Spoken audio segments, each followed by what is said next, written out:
오늘의 말씀은 에스겔서 37장 1절에서 6절로 되어 있습니다.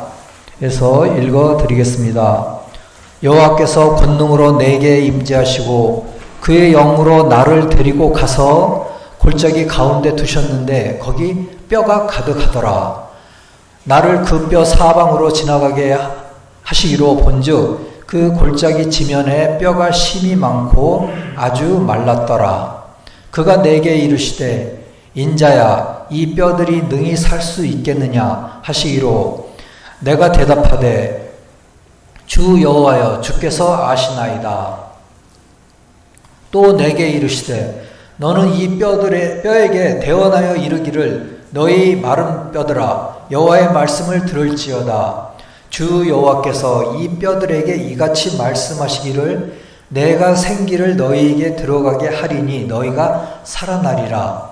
너희 위에 힘줄을 두고 살을 입히고 가죽으로 덮고 너희 속에 생기를 넣으리니 너희가 살아나리라. 또 내가 여호와인 줄 너희가 알리라 하셨다 하라. 7절부터도 읽어드리겠습니다. 이에 내가 명령에 따라 대언하니 대언할 때 소리가 나고 움직이며 이 뼈 저 뼈가 들어맞아 뼈들이 서로 연결되더라. 내가 또 보니 그 뼈에 힘줄이 생기고 살이 오르며 그 위에 가죽이 덮이나 그 속에 생기는 없더라. 또 내게 이르시되 인자야 너는 생기를 향하여 대언하여 생기에게 대언하여 이르기를 주 여호와께서 이같이 말씀하시기를 생기야 사방에서부터 와서 이 죽음을 당한 자에게 불어서 살아나게 하라 하셨다 하라.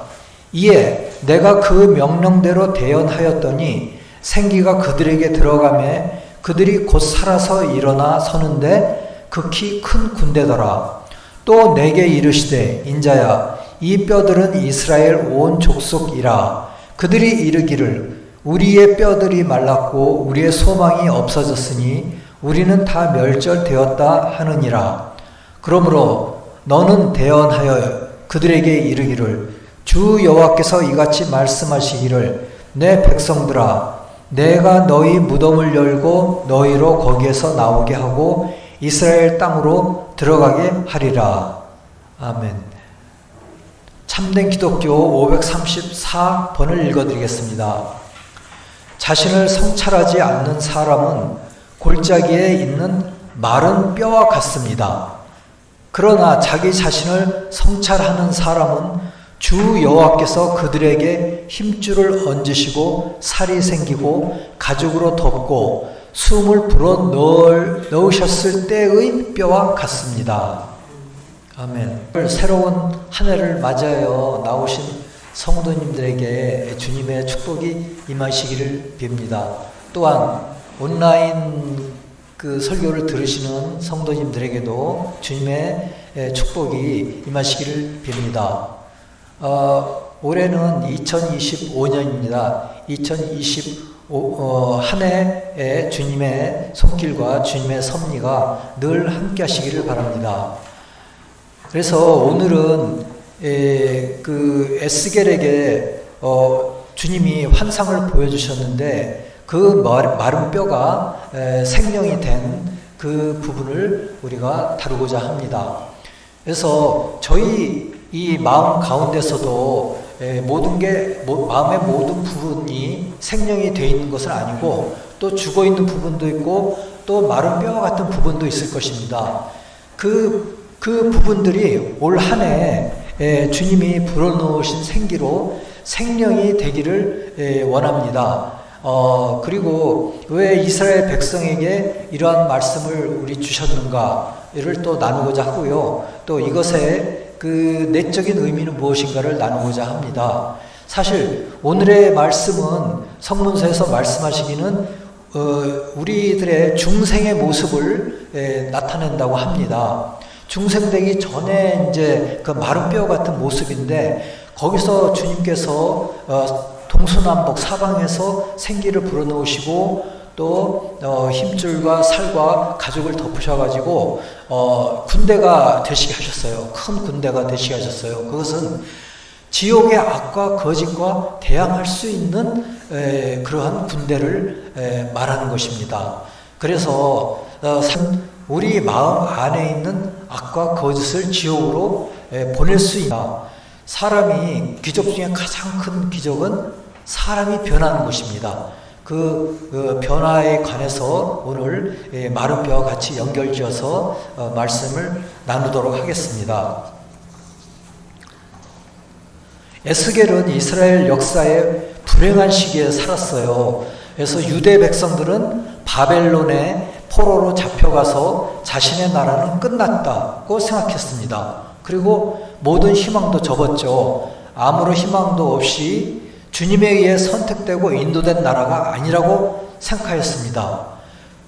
처음에는 주님이 애굽에서 인도해 내시고 또한 우리를 땅으로 인도하시고 했기 때문에 우리는 선택된 나라다. 주님께서 늘 인도하시는 나라다 생각했는데 바벨론에게 포로로 잡혀가면서 모든 희망도 없어지고 또 그러한 우리가 선택된 나라라는 그 면도 다 이제 놓게 되었어요.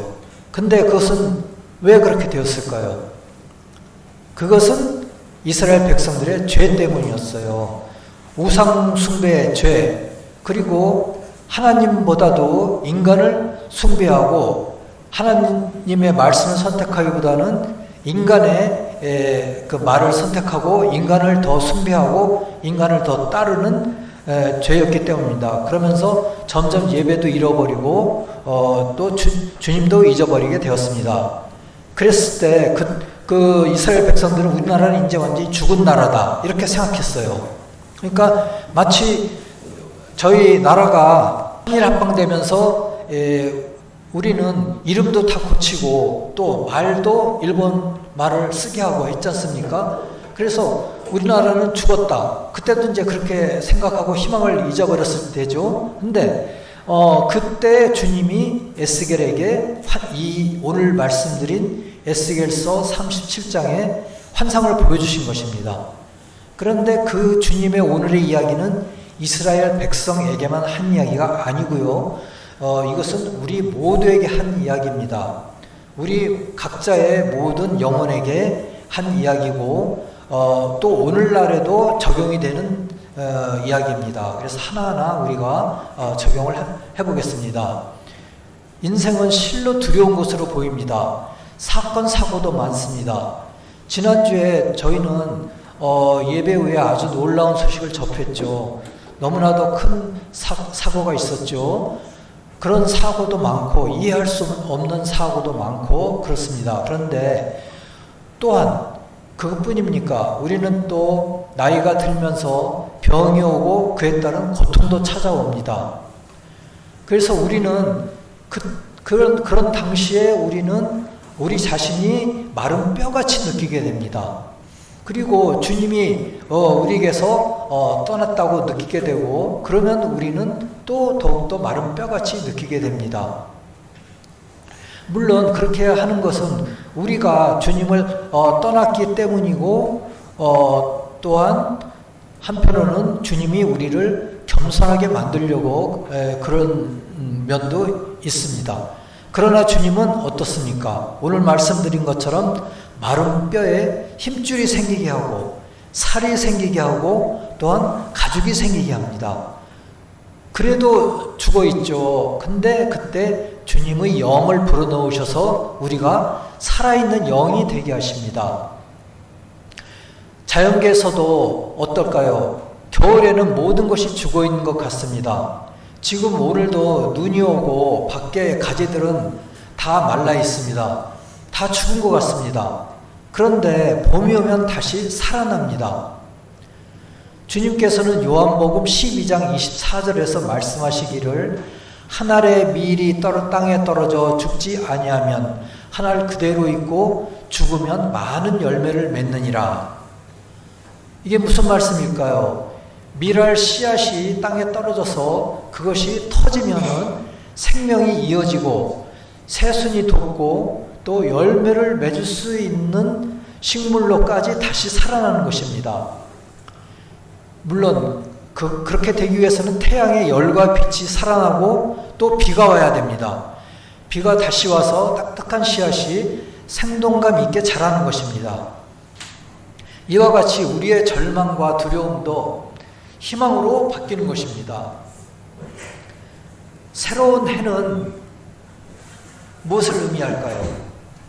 올해의 새로운 첫 예배인데 이러한 새로운 해는 새로운 출발을 의미합니다. 물론 오늘 또 새로운 날을 맞이했는데 그것도 새로운 출발입니다. 그리고 아이들은 새로운 학년과 학교를 시작합니다.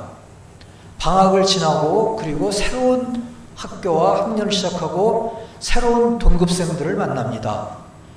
졸업한 대학생들은 새로운 일자리를 찾아 나섭니다. 그리고 기업들은 어떨까요? 내일이면 기업들이 시무식을 하고 새로운 업무를 시작합니다. 저희 교회도 사실 오늘이 첫 예배인데 교회로서의 시무식일 수가 있습니다. 그런데 우리가 이렇게 살다 보면 노년이 다가옵니다.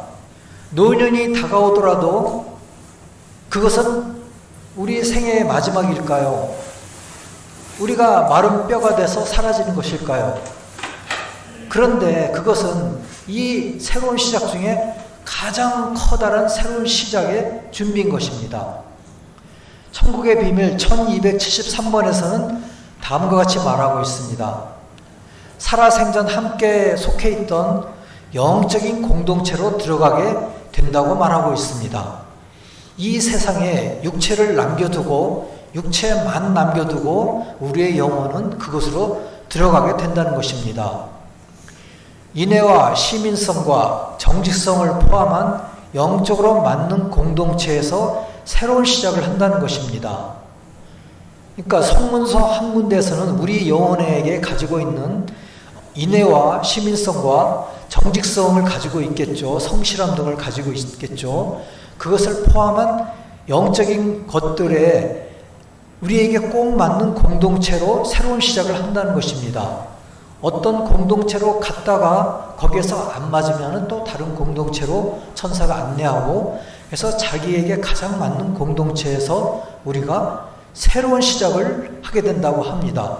가장 커다란 새로운 시작입니다. 즉 이것은 영적으로 마른 뼈에 힘줄과 살과 피부가 생겨 생명으로 시작을 하는 하나의 큰 예인 것입니다. 주님은 매 순간 우리의 영과 함께 하십니다. 우리의 생각과 감정을 부드럽게 인도하십니다. 우리가 함께 하려고 하고, 그러니까 주님과 함께 하려고 하고, 또 주님의 말씀을 받아들이고 기도할 때 일어나는 일입니다. 즉, 우리의 매 순간이 새로운 출발인 것입니다.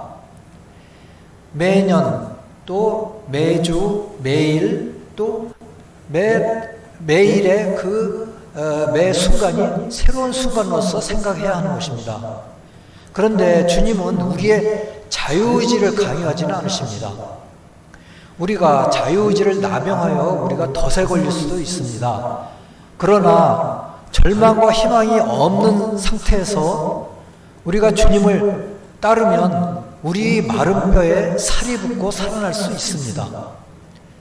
또한 겨자씨만한 주님에 대한 확고한 믿음과 태도를 가진다면 주님의 말씀을 따르며 주님으로부터 성과 진리를 받아 자신의 악과 거짓을 지옥으로 던져버릴 수 있다고 계시록 해설 815번에서는 말하고 있습니다.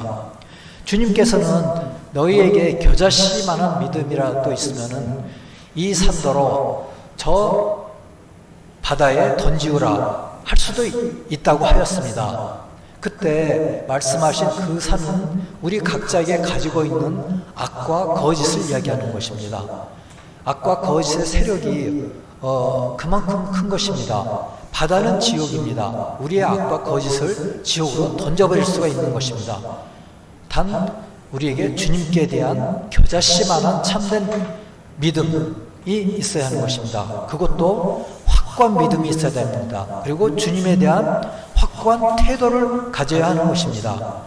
그럴 때 우리 마음에 있는 마른 뼈가 살아나는 것입니다. 우리 안에 있는 악과 거짓은 항상 우리의 영혼을 마른 뼈로 몰아갑니다. 또한 마른 뼈가 되어 있는 부분이 있습니다. 그런 부분을 올 한 해에 주님께서 살리시기를 바랍니다. 그래서 주님은 우리를 골짜기에 있는 마른 뼈와 같이 골짜기에 있는 우리를 정상으로 들어올리시는 것입니다. 이것이 바로 중생의 정화입니다. 그리고 새로운 생명을 받는 것입니다. 중생은 아주 작은 것부터 시작해서 우리가 연속적으로 정화해야 합니다. 크게 한 번으로 끝나는 것이 아닙니다. 연속적으로 매번 우리가 정화를 해야 합니다. 마른 뼈가 되었다가 다시 생명이 되는 상태를 계속 반복해야 합니다. 물론 우리가 다시 넘어졌다가 다시 또 일어납니다. 넘어졌다가 또 일어나기를 반복합니다. 그러나 우리는 조금씩 새로운 생명으로 나아가는 것입니다. 그때마다 주님은 우리에게 새로운 생명을 주시는 것입니다. 새로운 해가 시작될 때 생명이 되기를 반복해야 합니다. 매주 매일이 시작될 때 우리 안에 있는 마른 뼈가 생명이 되는 것입니다. 항상 새로운 시작을 해야 하는 것입니다. 우리는 매번 악을 거절하고 선을 의도해야 합니다. 주님은 우리가 열매를 맺지 못할지라도 크게 인내하시고 우리에게 영적인 힘을 주시고 우리 영이 생명이 되도록 인도하십니다. 여호와께서 에스겔 선지자를 데리고 간 골짜기에는 뼈들이 가득했습니다. 그리고 그 뼈의 상태는 아주 말라 있었습니다.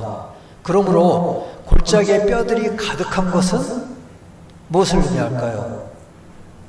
외적으로는 이스라엘 백성을 의미합니다. 하지만 내적으로는 사람들의 마음에 자기 성찰이 없고 이기적인 자아가 가득해서 사랑이나 신앙이 없는 것입니다. 그러므로 주님이 에스겔 선지자에게 보여주신 뼈들의 모습은 중생 전의 사람들의 마음 상태를 보여주셨다고 참된 기독교 594항에서는 말하고 있습니다. 때때로 우리는 우리의 좋은 성향이 죽은 것처럼 느낄 때가 있습니다. 그러나 주님은 우리 좋은 성향이 죽었더라도 선한 애정으로 다시 살리십니다. 그런데 늘 지옥은 우리의 좋은 애정과 좋은 성향과 생각을 훔칩니다. 지옥으로 훔쳐갑니다. 그때마다 우리는 죽은 뼈같이 느낍니다. 그러나 주님은 우리의 선한 애정과 생각을 살리십니다. 다시 골짜기에서 우리를 산의 정상으로 들어올리시는 것입니다. 우리는 주님과 협력해서 늘 이런 정화의 과정을 끊임없이 해야 하는 것입니다. 3절에서 여호와께서 말씀하십니다. 인자야, 이 뼈들이 능히 살 수 있겠느냐? 그러나 선지자가 대답했습니다. 주께서 아시나이다. 주님은 에스겔 선지자를 인자라고 부르셨습니다. 인자는 본래 인간의 몸을 입고 세상에 오신 주님을 부르는 말인데요. 여호와께서는 에스겔 선지자에게 인자라고 하신 이유가 무엇일까요? 선지자가 주님을 상징하기 때문입니다. 선지자는 말씀으로 주님을 증거하는 사람이기 때문입니다. 또한 선지자는 주님을 나타내며 말씀을 상징하기도 합니다. 여호와께서 선지자에게 인자야, 이 뼈들이 능히 살 수 있겠느냐 하시자 에스겔은 주께서 아시나이다 라고 대답하였습니다. 이 에스겔의 말은 오직 주님만이 아십니다 하는 것을 말씀한 것입니다. 즉 주님에게서만이 성과 진리가 오십니다. 주님에 대한 자신의 겸손을 이야기한 것입니다. 우리도 그러한 태도를 가져야 합니다. 여호와께서는 에스겔 선지자에게 당신이 하실 말씀을 대신하라고 하였습니다. 즉 대언하라고 하셨습니다. 선지자는 하나님의 말씀을 상징하기 때문입니다.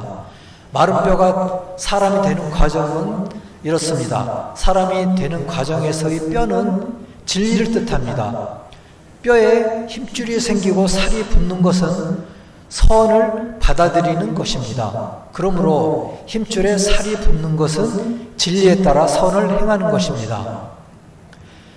하나님께서는 진리를 주시고 선을 행할 수 있는 애정을 주십니다. 그렇지 않다면 우리가 영적으로 살아날 수는 없습니다. 천국의 비밀 3812항에서는 이렇게 뼈에 힘줄이 생기고 살이 붙는 거, 또 가죽이 붙는 것에 대한 해설을 그렇게 하고 있습니다. 그러나 여호와께서 선지자에게 다시 생기야 사방에서 와서 이 죽음을 당한 자에게 불어서 살아나게 하라 라고 대신 말할 것을 명령하셨습니다. 주님은 당신의 생명이 사방에서 온다고 말씀하십니다.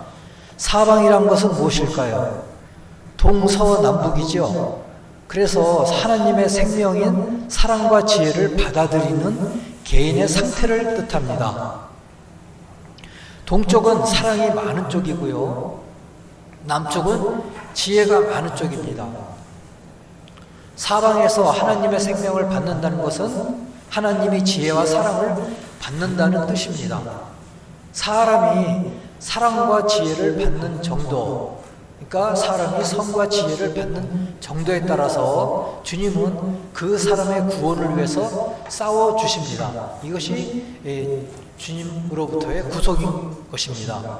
그렇게 천국의 비밀 9937항에서는 말하고 있습니다. 에스겔 선지자는 여호와께서 명령하신 대로 생기를 향하여 대신 말씀을 전했습니다. 그러나 하나님의 생기가 사람들 속으로 들어가 마침내 살아났습니다. 그리고 극히 큰 군대가 되었습니다. 군대는 하나님을 위해 지옥과 싸우는 사람을 뜻합니다. 또한 내적 싸움을 하는 사람을 말합니다. 자신 안에 있는 악과 거짓을과 싸우는 것입니다. 12절에서 주님은 에스겔 선지자를 통해 내 백성들아 내가 너희 무덤을 열고 너희로 거기서 나오게 하고 이스라엘 땅으로 들어가게 하리라 라고 말씀합니다. 이스라엘 백성들은 자기 땅으로 돌아가리라는 말씀이십니다. 그곳에서 나라와 성전을 재건하려고 분토했습니다. 또한 이스라엘 땅은 무엇을 의미할까요? 이스라엘 땅은 주님의 교회를 나타냅니다. 그리고 천국을 뜻합니다.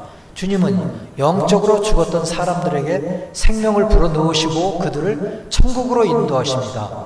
그것은 영적인 부활을 의미합니다. 주님은 그것을 위해 세상에 오신 것입니다. 그리고 죽음을 이기고 부활하셨습니다. 참된 기독교 534항에서는 자신을 성찰하지 않는 사람은 골짜기에 있는 마른 뼈와 같다. 그러나 자기 자신을 성찰하는 사람은 주 여호와께서 그들에게 힘줄을 얹으시고 살이 생기고 가죽으로 덮고 숨을 불어넣으셨을 때의 뼈와 같습니다. 그러니까 자기 자신을 성찰하고 자기 자신이 중생이 될 수 있도록 끊임없이 정화를 해야 하는 것입니다. 주님께서 말씀하십니다. 내 영을 너희에게 주노라. 그리고 네 영이 살리라 라고 말씀하십니다. 자신의 문제를 알고 그것과 싸울 때 우리는 이기적인 자아에 힘줄이 붙고 살이 붙는 것을 느낄 수 있습니다. 그리고 주님의 생기를 느끼실 것입니다. 우리 모두 자신에 대한 성찰과 회개와 주님에 대한 확고한 태도로 새로운 한 해를 시작했으면 합니다. 주님께서 교우님들과 항상 올 한 해 함께 하시기를 기도합니다.